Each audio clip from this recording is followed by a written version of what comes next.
perdeu em casa ontem e o Galo entrou em campo ontem contra o Fluminense sabendo que poderia, se vencesse o jogo e também o Bahia no próximo sábado, o Galo dormiria sábado na liderança da competição. E aí jogaria muita pressão para o dia seguinte. Eles vão entrar em campo. O Flamengo recebe o Corinthians no Maracanã e o Inter vai a São Januário, no Rio de Janeiro, contra o desesperado Vasco da Gama do Luxemburgo, que ontem perdeu e precisa, de qualquer forma, dar uma resposta para não cair, né, para não ser rebaixado no Campeonato Brasileiro. Então o Galo ontem desperdiçou mais uma chance que o Campeonato Brasileiro lhe ofereceu, o título da competição. Depois desse empate, continua a 5 pontos do primeiro colocado, que é o Internacional, e agora só faltam 9, né? Então fica uma situação matemática muito difícil para o Atlético, o atleticano já na realidade que é difícil mesmo o time conseguir o título. O Sampaoli, ele na entrevista, você citou há pouco, Emanuel, ele admitiu que faltou objetividade ao time do Atlético, que teve de novo muita posse de bola, mas finalização no gol mesmo, perigo ao adversário, muito pouco, né?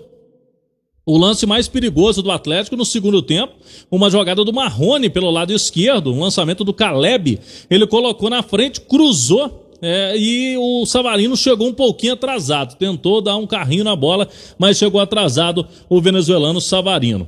Depois, no fim, o Everson teve que trabalhar em 2 boas chances do Fluminense. Ou seja, o Galo teve posse de bola, mas se a gente olhar chances claras de gols, o Fluminense eu acho que teve até mais, né? Então fica essa situação realmente preocupante do Atlético. 6:19. Ô Cláudio, deixa eu e Emanuel entrarmos nessa celeuma aqui. Emanuel, eu fiz algumas considerações para a gente debater aqui na turma do bate-bola.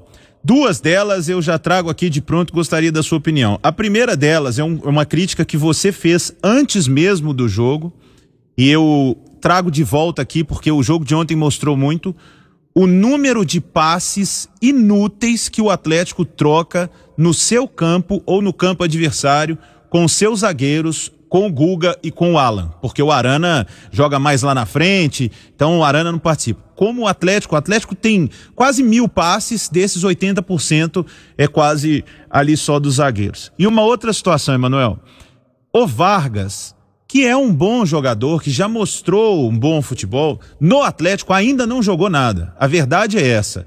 E ontem o Sampaoli mudou o Savarino de lado, porque o Savarino sempre foi o meia, o ponta direita. Mudou o Savarino pro lado esquerdo, pro Vargas jogar na direita. Aí o Vargas não jogou nada. Aí ele pôs o Vargas na esquerda. O Vargas não jogou nada. Ele tirou o Sacha e pôs o Vargas centroavante. E o Vargas não jogou nada.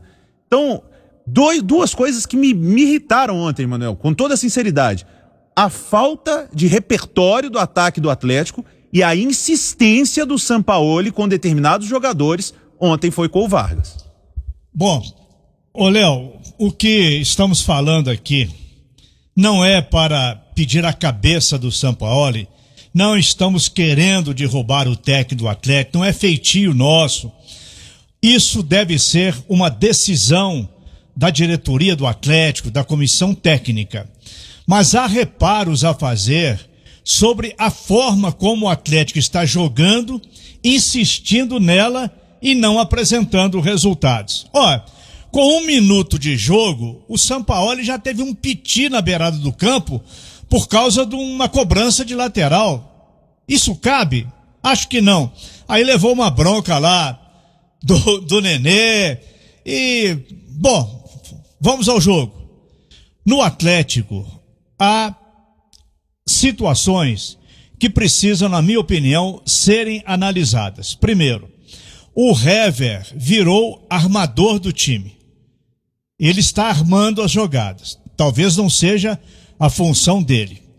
O Atlético troca passes no meio-campo, recua para lá, recua para cá, e o adversário fica lá da área esperando uma jogada qualquer.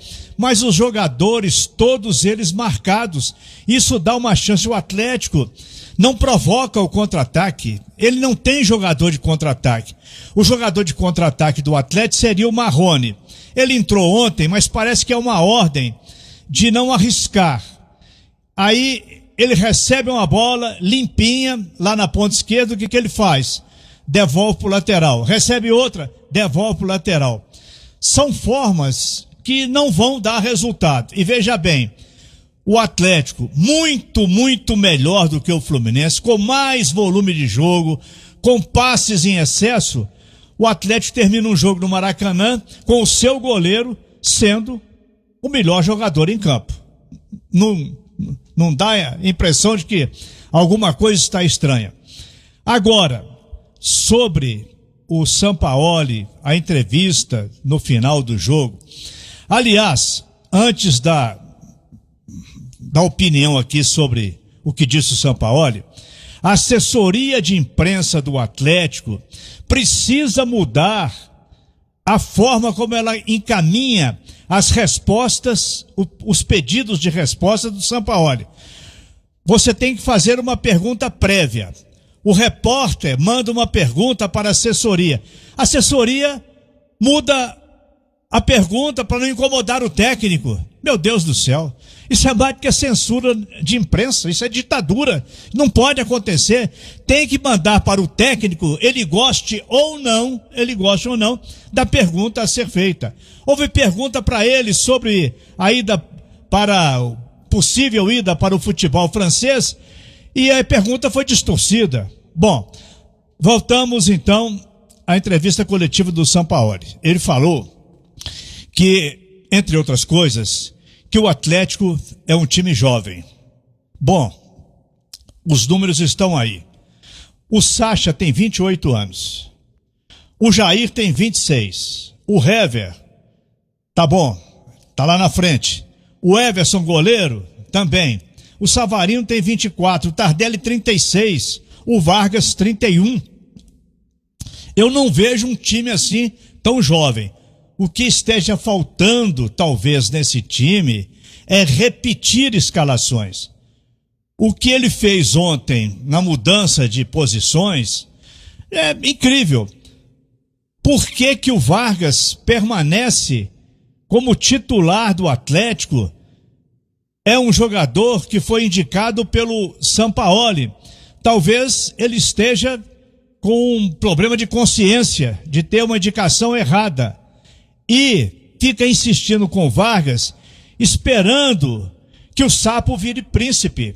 Vai demorar, porque o Vargas está inteiramente fora de forma. O Atlético teve chances enormes de chegar ao título, enormes.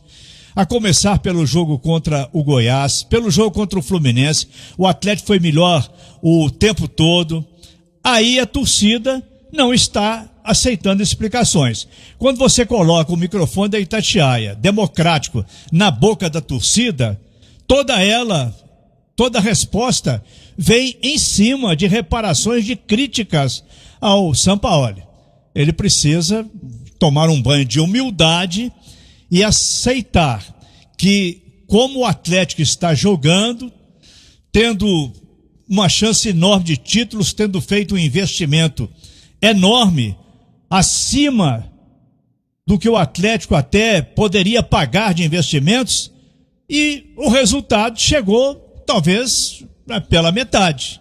A campanha, se você olhar no final, o Atlético ter chegado aí nas primeiras colocações, tudo bem, mas o time não está pronto. Falta ainda posições a serem definidas no Atlético. Por exemplo, o meio-campo que não se acerta. O meio-campo do Atlético é vulnerável.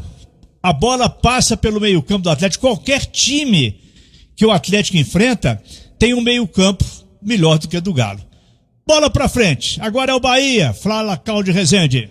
Agora é o Bahia. Do sábado, 7 horas da noite, o Galo joga antes da turma. E tem um detalhe. Se pro título ficou difícil, o empate com o Fluminense segurou o Fluminense. O Galo manteve 4 pontos de vantagem do quinto colocado. Agora faltam 9 O Galo tem 4 de vantagem, é uma vantagem boa para um time que vai jogar 2 vezes em casa, né? O Galo joga sábado contra o Bahia e na última rodada contra o Palmeiras. Lembramos que o Atlético é um time em casa e outro fora, né? Em casa vem conseguindo seus resultados. O Galo que confirmou, Emanuel, um jogo treino na segunda-feira, próxima segunda-feira de Carnaval, às 10 horas da manhã contra o Bolívar. Da Bolívia, o time vem aqui a Belo Horizonte, vai jogar com os 3 grandes de BH e o primeiro vai ser o Atlético, no 10 horas da manhã, Cidade do Galo, segunda-feira. O Galo que semana que vem tem semana cheia, né, pro Sampaoli. Joga com o Bahia sábado e só volta a campo contra o Sport no outro domingo, às 4 horas da tarde. E é bom lembrarmos que a premiação do Campeonato Brasileiro também é muito boa com relação aos primeiros colocados, né? O campeão vai levar 33 milhões. O segundo colocado recebe 31 milhões e 300 mil. O terceiro, que é a posição do Galo hoje, 29 milhões e 700 mil. E o quarto colocado, que também estará na fase de grupos da Libertadores, ganha 28 milhões. Então o Galo de olho aí nessa premiação vai ser muito importante ao fim do campeonato. O Galo que anunciou o seu novo gerente de categorias de base agora à tarde, Erasmo Damiani. Já víamos falando na Itatiaia desde o início do mês. Ele assume a vaga deixada pelo Júnior Chávari. O Erasmo Damiani, ele é muito experiente, tem larga experiência na base, né, categorias de base. Já foi apresentado hoje aos atletas e funcionários. Estava no Internacional. Vai ser subordinado mais uma vez ao diretor de futebol aqui do Atlético, o Rodrigo Caetano. Ele foi campeão olímpico, Erasmo Damiani, com a seleção brasileira em 2016. Trabalhou também no Palmeiras, Figueirense, Atlético Paranaense, antes de chegar agora ao Atlético. Toda a sorte aí ao Erasmo Damiani, a base do Galo, que tem aí a ideia do presidente de ser reformulada para revelar mais jogadores, Emanuel. Ok, Cláudio Rezende, passou a limpo, passou a régua. Daqui a pouco o sinal eletrônico marcando 6 horas 30 minutos, turma do bate-bola pela Itatiaia.